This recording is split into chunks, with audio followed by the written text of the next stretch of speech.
This is Ahmed with Dustin Tribe. Not a whole lot happened this past week. No events. What we did do was some work around the homestead. I was hoping to get some B-roll to feature here as I talked about it, but this is a pretty faithful representation of what we look like shoveling compost. And Luke went into town to meet a Palestinian refugee, young man, also named Ahmed. Ahmed had his legs and most of his left hand blown off, and he was brought to SAC for medical attention. That made Luke mad. Not the medical attention, the fact that this young man was partially dismembered. And so what Luke did is he screened a bunch of T-shirts, came up with his own design, hand screened in our garage, and he's actually selling those as a fundraiser to make things a little bit easier for Ahmed, whose medical care is actually being funded, but they got them holed up in this just absolute hovel of an apartment. They don't really have any kind of a significant spending stipend. So if we could put a little money in his pocket, that'd be helpful. There's a link in the description. This will actually be hand delivered. We know this family at this point. And so if you want to help out, that would be fantastic. And if you don't, that's fine too. Keep Ahmed in your prayers and do whatever you can to smash the Israeli apartheid state. Oh, and before we get into this last week's blog post, there are spots remaining for our Lost Coast backpacking trip. Here's something that's really weird. You know, you probably spend a lot of time on YouTube. I do. And YouTubers talk about, how they have these communities. And as far as I can tell, the communities, and they might have hundreds of thousands, millions of subscribers, as far as I can tell, these communities aren't really a thing outside of the comments section. Maybe they buy some merch and they wear some T-shirts and they kind of enjoy a particular personality. But I guess I'm interested in inviting you into some actual community, because that's what happens out on the trail. So check out the link in the description. Meet real people, go to real places, and have a really fantastic time. So that's enough about that. And let's talk about this blog post. Truth is overrated, problematic, and beyond us. You can read the post. You can listen to it as a podcast. Again, links for those are also in the description.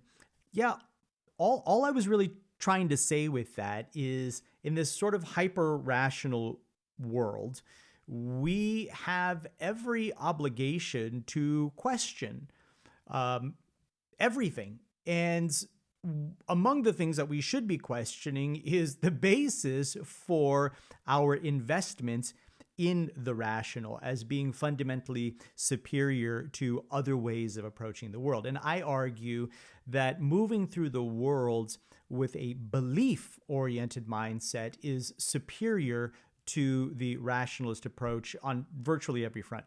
And again, you can read the blog to get sort of more granular detail on that. But in a nutshell, everything comes down to belief. Look, science is a moving target. We're constantly developing more and more refined instrumentation. We're constantly learning new things. And what we learn begins to inform our what's, our belief about how things work. And this is actually folded into the language of science. Good science never considers itself sort of the final word. When you read papers, often it'll say more research is required, or here are the limitations of this study. And even where the conclusions have been accepted for, let's say, hundreds of years, they're not understood to be beyond challenge. And so at the end of the day, even if your approach is fundamentally rational, you kind of have to reconcile this idea that at some level you are invested in belief. Just as much as somebody like perhaps myself who centers belief. I'm a Muslim, I'm a believing person, and a lot of believing people remain invested in the rational, in the empirical. But we understand that there's certain limitations. Look, when you apply for a job, you have no idea how that's ultimately going to translate for you. You have no idea if they're going to hire you. Will you be happy? Will you make the kind of money that you imagine that you would? Are there opportunities for advancement? You don't know.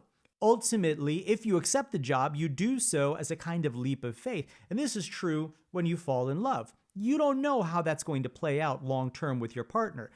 Divorce court is filled with people whose hopes and dreams went awry.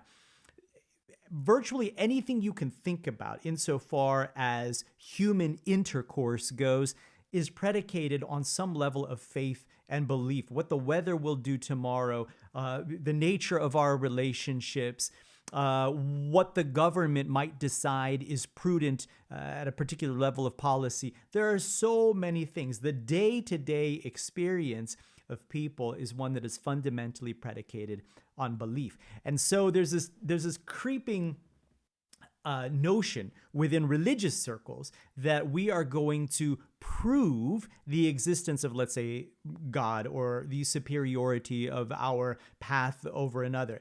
And it's such a fool's errand. First of all, as religious people, as believing people, I don't even understand the investments in the rational and the empirical as a justification for belief.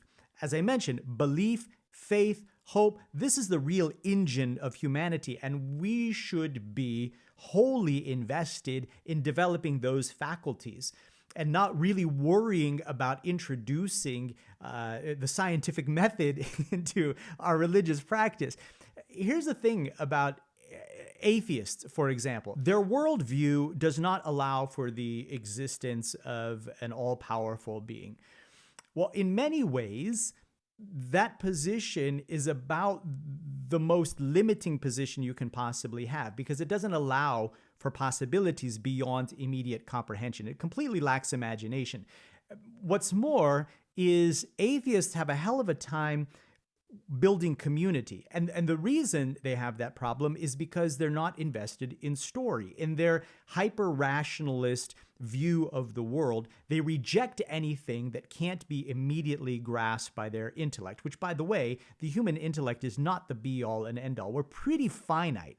And so if they can't grasp it, it doesn't exist, which doesn't allow them to construct a mythological narrative, which is at the heart of human community. We need a story to bring us together. Now, any society is more than just principles. You have to have some kind of overarching narrative from which those principles are derived and which those principles ultimately serve.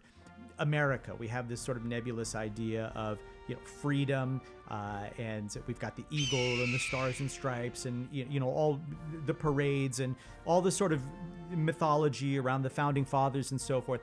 And it's very powerful. It's very powerful. It allows us to connect to these ideas of citizenship, which is important for civic engagement and democratic participation and all of these things. Without the overarching narrative, we just have a collection of laws and principles and ideas, but no story that helps to actualize those things.